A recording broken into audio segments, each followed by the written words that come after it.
this is again a very good technique, and I've been using it since ages, and it's really working well, because once you are talking to any customer and you give a reference, okay, so this is the one customer, or this is your competitor, or this is the one in your industry is using this solution and he's got these benefits, right? So this will help you to get meeting in a faster way, and it will create a interest around it, right? Great. So the third technique, which is again important, and I think we should, thanks to the social media and the other platform, it is easier for us to reach out to the people before we give them a call, right? So what we need to do before giving them a call for a meeting or requesting for a meeting or something, you have to build a relationship with those prospects. And before you try to pitch them, you create some value proposition, not directly talking to them, but maybe some sort of content which is available, or through the LinkedIn, through other platform, how you can reach them. So first, which is again important, as I mentioned, produce valuable content. So LinkedIn is again a amazing platform. That's the way again I also do that. You connect with the right people. You produce a lot of good content on the LinkedIn. People who are connected with you, they can see that content. They'll get an idea. Okay, what exactly you guys are doing, and once you are talking to them, it is easier for them to relate with those things. That is again a very beautiful thing, which I think every salesperson should do that. The second is offer them a solution, which means when you are actually working on this, any social media or through email or something, you are not asking for the meeting, but what you can do, you share some content which is talking about, okay, these are the things, if you're going to maybe implement in your industry or in your organization, you are going to get these benefits. We are not asking for the meeting, we are just creating a base to get an interest from the customer. We are just creating an interest around it. Or third, which I normally do, and normally in our industry it's being used, invite them in those panel discussion, roundtable discussions, a lot of events which are happening, where we can invite them and have their inputs or their the feedbacks on the different the areas which are there. These things really helps you to create build a relationship, and customer will see a value in you, and the next time when you ask for a one-on-one meeting, he's definitely give you a time, because he has already seen a value in you and in your solution also. So these, I think, the techniques which everybody should use. Technique number 4, which is again, when we are talking about now everything, we have done the homework. We have created a value proposition, which is very compelling value proposition. We have done our research about their industry, where we need to pitch, how we need to pitch, what are the benefits. So we have done all the homework. Now it's about, once you're giving them a call, right, how we need to talk to them. What are the things that you need to talk to them? So first of all, you should always start the introduction, which is very personal and engaging. What we have seen, it is again a study which is there, which says 50%, 51% of buyers will connect with the seller if they don't feel like they are being sold to. So the customer, they don't like those selling pitch in a very first call itself. What they want to connect with you, and they feel, okay, if you have given a call, and if you are not talking about a selling thing in a very first call itself, it will give them a comfort, and they will open up with you.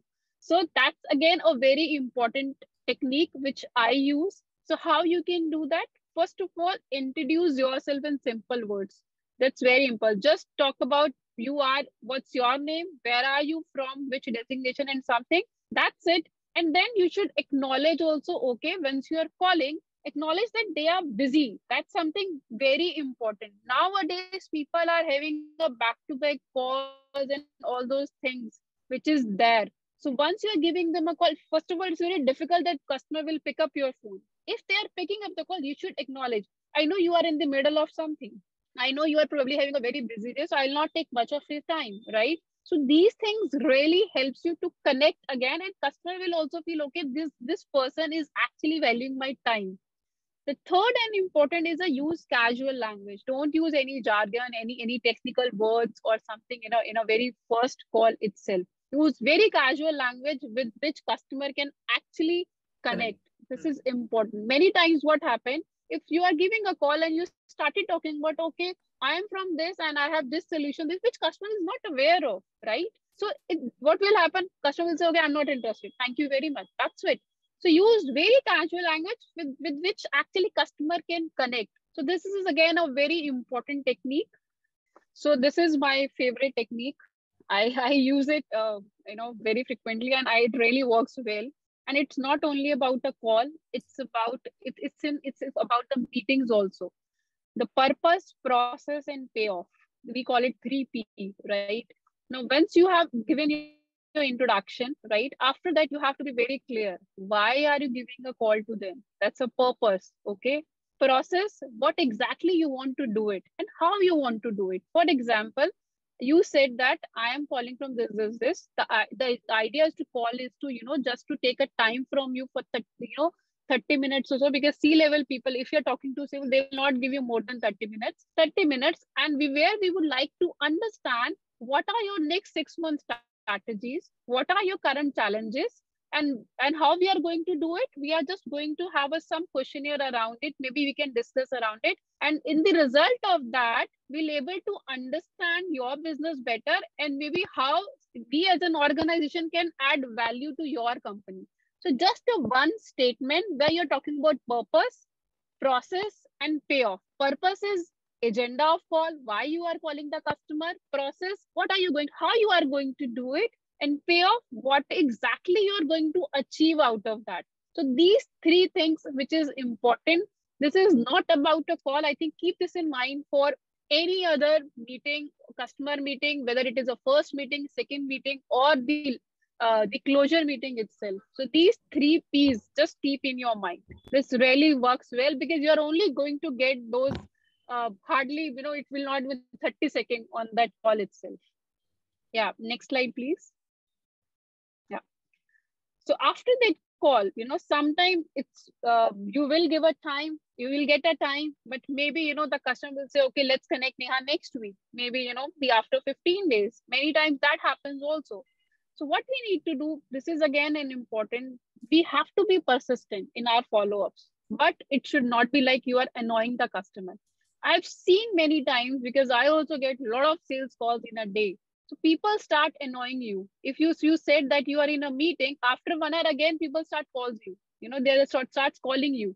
So again, you need to make sure there is a thin line between that, right? So this is again a research which is there. So 57% of people said they would be more inclined to buy from a salesperson who doesn't hassle them when following up. So find that line and don't cross it. This is very important point.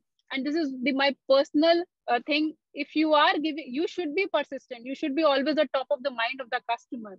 But how to do that? You have to make sure that you are not, annoying your customers. That's again a very important point. Again, as I mentioned, find that line. You need to make sure that, suppose you are giving a call today, you have to make sure give some space to the customer. Give him 2 days, 1 week. You should know your client better. Because once we are into one industry or something, we know this customer is how he's going to react. What type of, how he's okay with the salespeople call. We get to know from the industry itself. So you can always talk to your connects or your network and find out about that person itself as well. Because this is again important. So do proper research of the prospects from your network and connect. This is again a technique which I use. I have a very good network within this IT industry. So I talk to my peers, my colleagues in other organization also, and I talk to them what kind of a person he is, how we can connect to them. So get some idea about that person, because every individual is different, right? So it's important to know about that person, that how you can actually get a time from him. That's important technique again. Next slide, Chitra. Yeah. Yes. Is it on the next? So again, yeah. Yes. This is the next. This is again, when we talk about, we have done the calls, right? We are doing the follow-ups, but other than the calls, what are the other ways to create, that relationship, or, be there at the top of the mind? So do different platforms. So create a multi-touch strategies, we call it.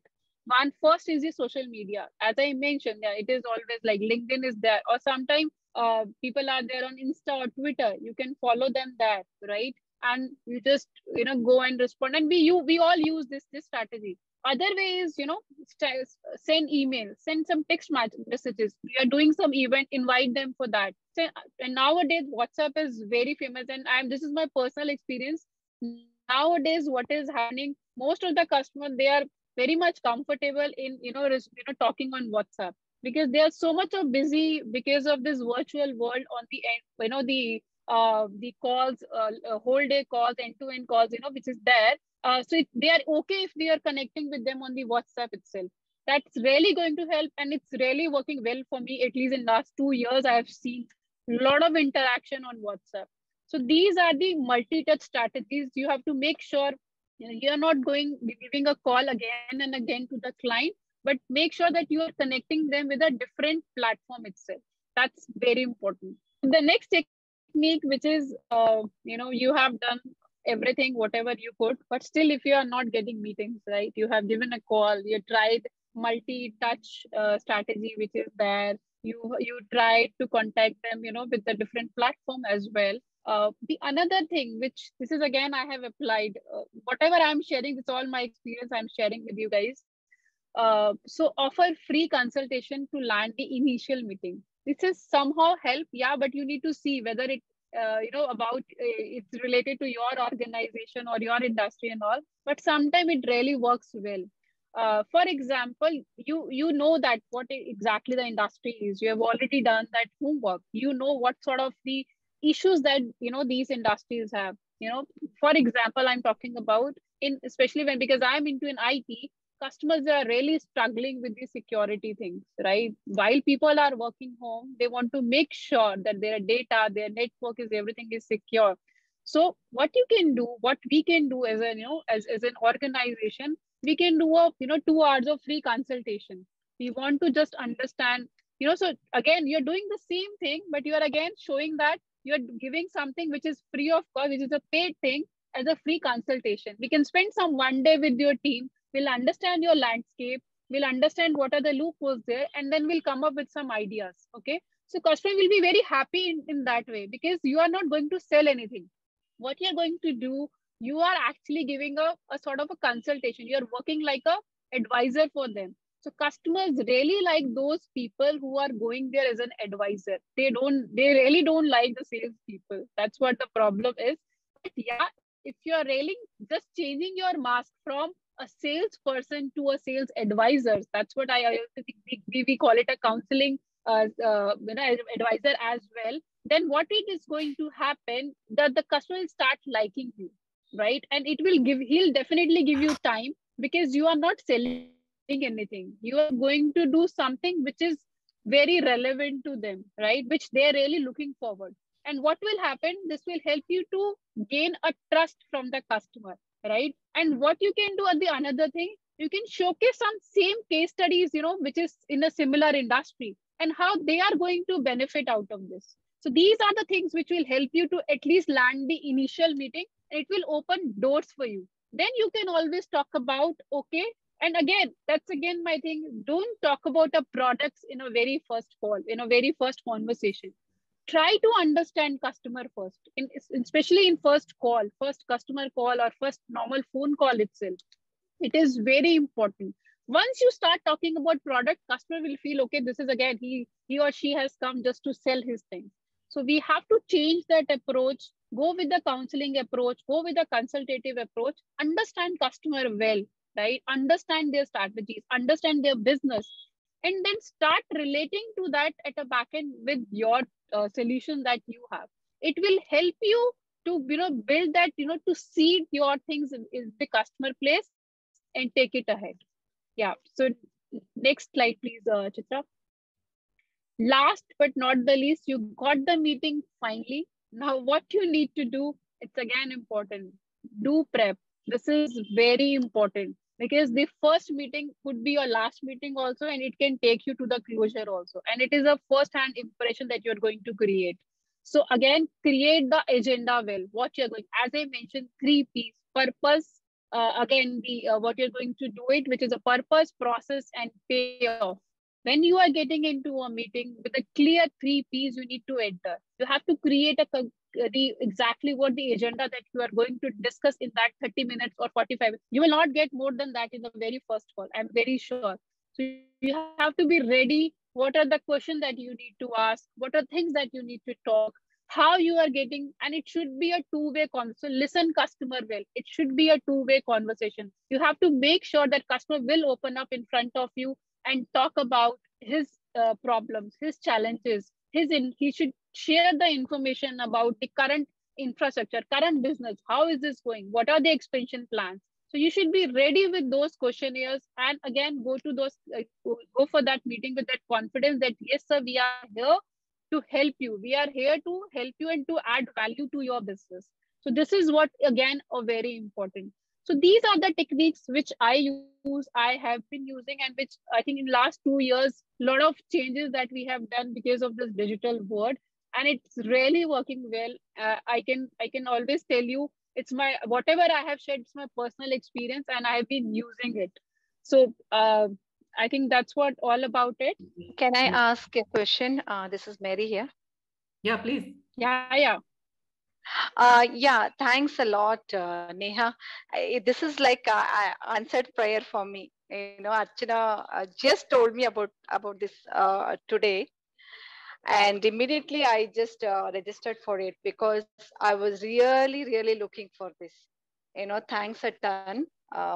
So this is actually, I am a manager business development in a new company. It's a startup, and I am also very new to this domain. Okay, so I have not really much idea about sales. Okay, so only thing, the reason I have taken up this job because I am good with people, and I have a very good what is it called, communication, and the relationship, like those kind of thing. I'm very confident because my kind of my nature of my job was into counseling, training, talking to people, advising, and all those things. So I thought I'm very confident, so let me take up this job. Even in fact, the person who, I mean, the my CEO who took my interview, he said, you have a very good personality in the background about the people skill you have, so why don't you can do it. So in fact, he actually told me that, okay, why don't you try. So I got more energy, and also I'm having a group of people in Iron Lady, like my people who really encouraging me. So I got a lot of confidence. Now after listening to you, I so many things were cleared, but I have few questions. This is we have a service based this thing. Now we do a background verification for the tenants and employees, and what is it called, all the staff members and all those things. So now you talked about going to the like understand the customer, like, so my customer is the society, what is it called, Apartment association. Association member. Okay, the main in Yeah. charge of the head of the Yeah. person. So how do I kind of I should go Yeah. check out the background about the yeah, just let me know about that, like how do I go?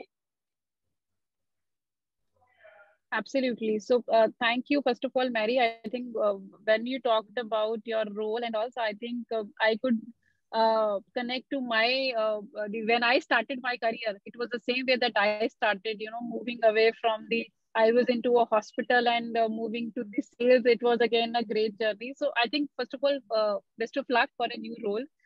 So the Thank question you. that you asked, it's about a service industry where you are working on, and you need to, the work with the people which who are like associations and all, right? That's what it is, Okay. right? Yeah. So Yeah. two things again, as I mentioned, you need to first know about those people. I think these people must be available on those platforms, for example LinkedIn, or that, right? There Okay. you Yeah. can actually do a little study about them, because nowadays many people, they are sharing a lot of content on the LinkedIn. They are sharing a lot of maybe articles, maybe content on that LinkedIn itself, right? You Yeah. can Yeah. go through them, and they share many times what exactly they want to do it, what's their plan. Then you can go, or maybe sometimes they always mention, okay, these are the issues as an industry that we are facing. Another thing which you can do it, because you are already working in that industry, you know what are the general challenges in that industry. So once you are reaching out to them, because you are not able to get any personalized information about that person or association, you can use that information, which is a general issues, the general challenges in that particular industry. For example, this background verification you talked about. Okay. Yeah. Now, what could happen if the organization, they are not going for it? Or what are the issues that they are facing while working with the other organization and all, maybe, right? So you should always, as I mentioned, create that value proposition around it. So when I talking about study, one way is, yes, go to the, if it is a corporate, go to their website, talk, go through their annual reports and all those things. The other thing, you can always go to that persona. For example, you are talking to some person who is at a C level or something. Go to their LinkedIn profile, what they are doing, what are they sharing, what content they are sharing, their organization, what they are doing it, right? What again, so you can always extract some information and build a value proposition around it. Many times you don't get anything about anything which you can actually create a personalized sort of. Then you have to use a similar sort of thing which is there in the market, in the other industries and all, and then create which can actually take an immediate attention of that person. That's the way it is. Right. I hope I have answered answered your question. Yeah. Yeah. I Can try I? to. Yeah, understood. Yeah. Sure. Anyone else with questions? Thank you. Thank Or else you. we Yeah, I go wanted to ask. Yeah, who was that? Somebody wants to ask, but I don't know who. Yeah, myself, Dolly Thakker. I have Okay. recently joined a software-based, sales-based company. Okay, and I'm also new to the sales field. So my Okay. question is, we are selling it to, we are into B2B, and they are selling it to C-suite. Okay. Okay. So now, many times it happens that something is going on in their mind during the demo. Okay, so they are not responding or they are not into the meeting. So how to grab their attention and how to take them back to the what you are speaking. Okay. So you are talking about, you are actually delivering a virtual demo to the client, and they are on some virtual platform, and you are not able to understand that whether the person is understanding or he or she is giving. Okay. Again, so coming to that, first of all, you have jumped to the demo first thing. So before jumping, demo is the last step of any solution. I don't talk about demo on a very first of all. So as I mentioned, if you really want to get an attention of the customer, which is at a C level, first of all, you need to understand customer well. Why will he give attention to your demo? Why does he need this solution? You should know your customer, what could be his challenges. So before talking about the demo or your product, as I mentioned, we should not talk about a product or any technology or any demo in an initial first or two calls. The first two calls should be, we would like to understand about your business. We would like to understand your current challenges. I'm asking, after doing the mock call and fixing the meeting with the CS, now it comes to the director. Okay, director or the CFO. CS is always interested because we are giving the compliance software, board management software. But when it comes to directors, they are so much busy or something is running in their mind. Yeah, CFO and director. Absolutely. So again, during the meeting.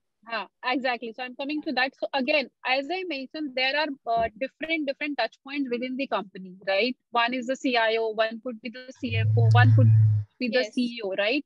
So you need to speak a different language with three of them. Maybe you're talking to somebody at a CIO. When you're talking to a CIO, the communication that you are giving, it should be in that way that CIO can understand. But when we're talking to CFO, it's not about technology. What is this? You should know what is the CFO priority, what exactly he wants. The CFO's role is to make sure that he could save money, and the other way he can also make sure that everything is working in a proper way. That's again his job is, right, to make sure the everything is actually, that's where the CFO roles come to the picture, right? So when you are talking to that person so first of all, you need to understand that person role. And how you can do that? Again, go to their LinkedIn. Most of the people, they have mentioned their profile, what exactly they are responsible for. So when you are doing it, those things will really help you to create a value proposition while talking to them. So for example, if I am selling a Citrix solution and I'll go and talk to a CFO, I'll say, sir, I'll help you to do the security. He is not bothered. That's not his job is, right? His job is to make sure that how he can make sure that company is working in a right way, but other side, he can save money also, right? So again, you have to make sure that your language, your communication, you're talking to, understand that personas, the JD, you can say job description, their work, what exactly, their goals, what they want to achieve it, and plan your conversation around it. So for example, CFOs are more interested in a TCO or ROI sort of discussion. They are not interested in demos, how this solution is going to work, right? So then again, you need to talk about that. Or maybe you can always talk about in other customers, maybe other competitors, similarly, how you have saved money by implementing this solution. So again, those things you can talk about it. Yeah, Neha has actually covered it very well. There's only one thing I would like to add here, that for different roles, business impact is different.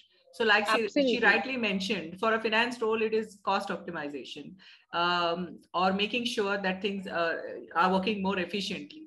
But for a technology head, it could be that there is data security, that there is no infringement in terms of privacy and confidentiality of data, especially in BFSI, we see that. So depending on the role and the business impact. See, for example, if you're a tech person, you could say, what would be the impact of a data breach?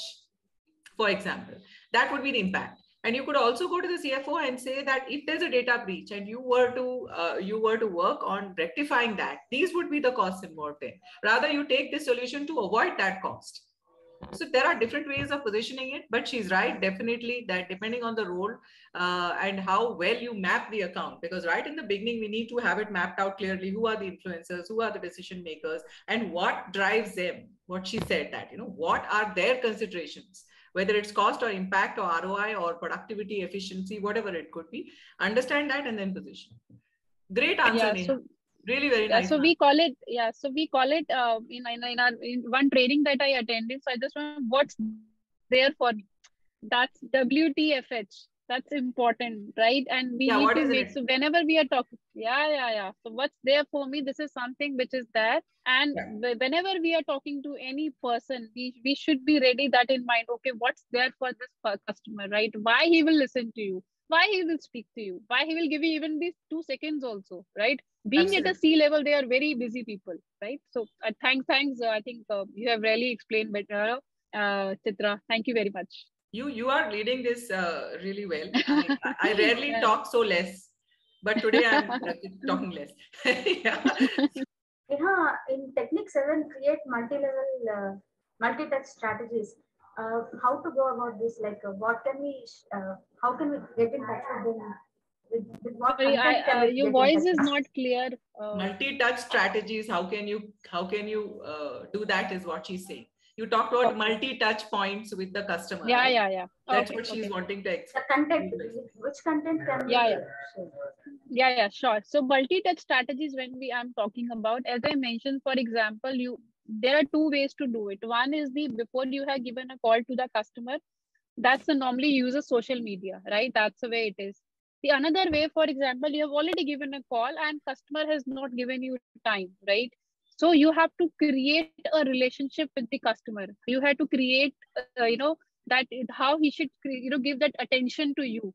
So to do that, what you need to do, you have to go to the multiple touch points. You have to deliver through multiple touch points. So one, as I mentioned, is the social media.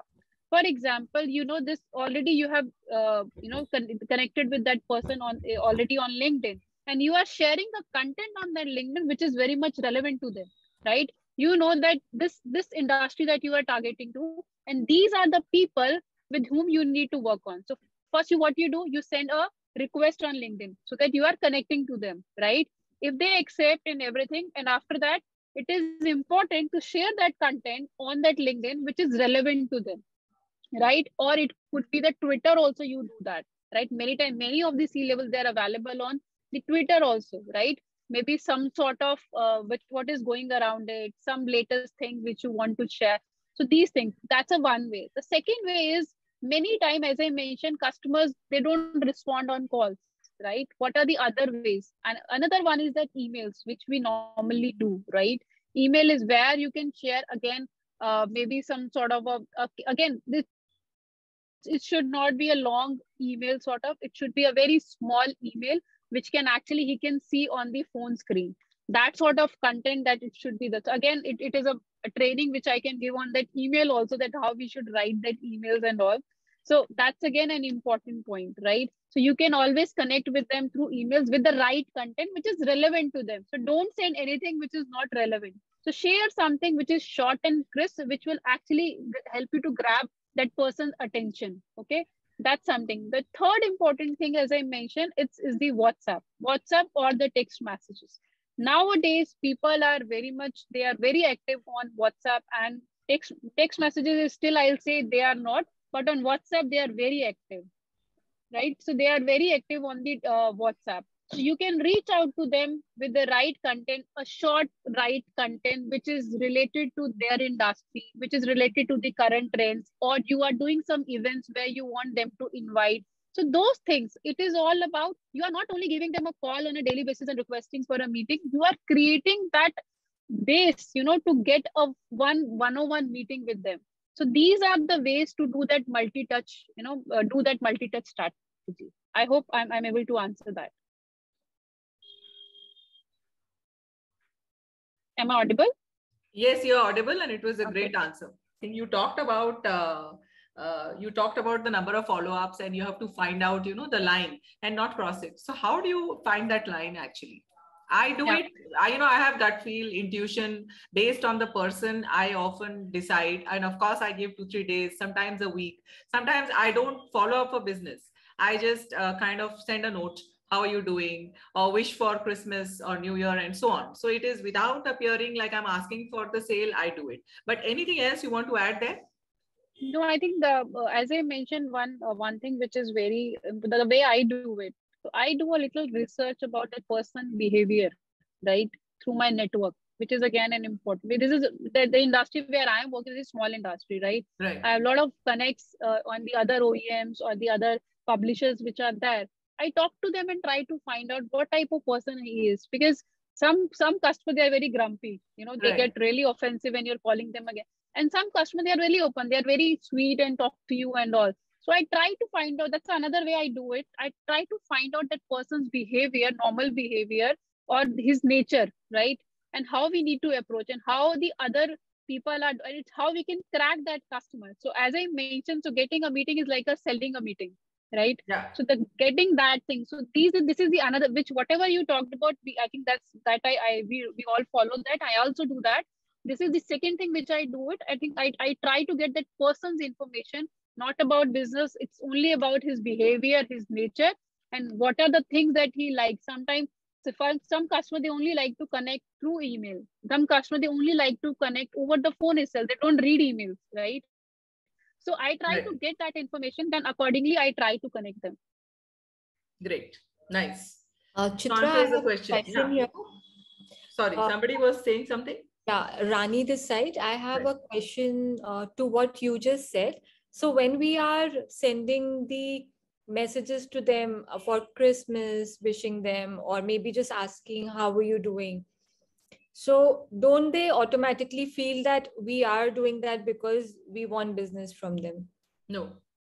So I'll give you an example here, because I use this quite frequently. There were both these ladies, Lori and Lanette. I had who had come in as speakers, and they both spoke really well. And I had to chase them for nearly 3-4 months. In fact, Lanette for quite a long time before, and Lori too.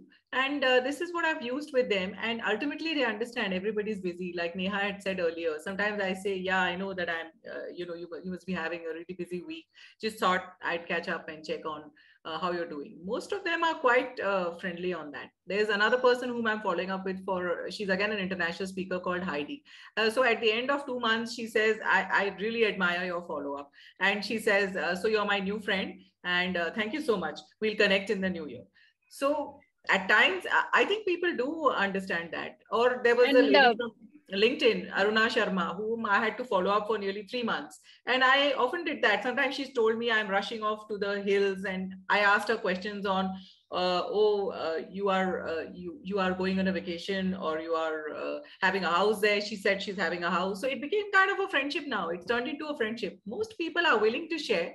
Especially with women. As women, we definitely have an advantage. When it's a guy, you think that he's trying to kind of come on to you, but with a woman it rarely happens, and we need to, of course, be careful with men, but most of the time it works. You don't Chitra, I need to... just want like to add it one here. So I got one very big order just because of my follow-ups. So that's what I'm saying. I was just it's 5 years, 6 years back. I think I was working with one. I'm just sharing one of the experience, right? I was working with one of the customer, and I was following up badly, in terms of the getting the at least the chance, because I just entered into very last moment, and I followed up, through different platforms and all, and he really liked, and he said, "Yeah, I'm only giving you orders because of your follow-ups and all." Exactly. So sometimes these things really work well, and people really value. It means that you are giving value to the other person. And people really like that thing. If you give value to the other person, they really like that thing. And they'll definitely going to consider you. So we can't only do the Merry Christmas bit. Of course, I was reading their posts on LinkedIn and commenting on their posts and adding my own statements and, talking to them on LinkedIn. So I was not only doing the Merry Christmas, I was also understanding them as people and what kind of posts and causes they admire. They are associated with causes for women in sales, and I am too. So we had something in common. And I used to comment on their posts and talk about how they are championing women in sales. And that did help me to get a connect with them. So along with the social media engagement, we need to do the follow-up too. 80% of customers require at least 5 follow-ups. Since Neha is a fan of statistics, I thought I'll share my own statistics that 80% of customers require at least 5 follow-ups. And we often fall off by the roadside before the second or third, because we are often left wondering whether we will appear pushy or salesy and so on. So it's not so. Sometimes they are busy. They simply have other priorities. In Kotak Life, I had to follow up for nearly 5-6 months. At the end of the day, he says that they had other priorities, but he definitely like to go ahead with us. So we can't take it personally. The first thing we need to know in sales is that we can't take rejection or a rejection as final. It's not. And it's not an indictment. And it's not a reflection on you. It's rather probably possible that they don't have this on their priority list. But of course, it's very, very individualistic where you draw the line. After 5 or 6, you'll have to really understand drop or continue. That's a call we have to take maybe after 4 or 5 follow-ups. Yeah. So I just will add one thing. So it will not end till the time it's end. That's very important. If it's not closed, it's not the end. All sales people believe that, because if your proposition is the best and your value is the best, they will definitely come to you. If not this time, then later. Sometimes it's a budget constraint. For the right time. Sometimes it's a budget constraint also. So that could also be an issue.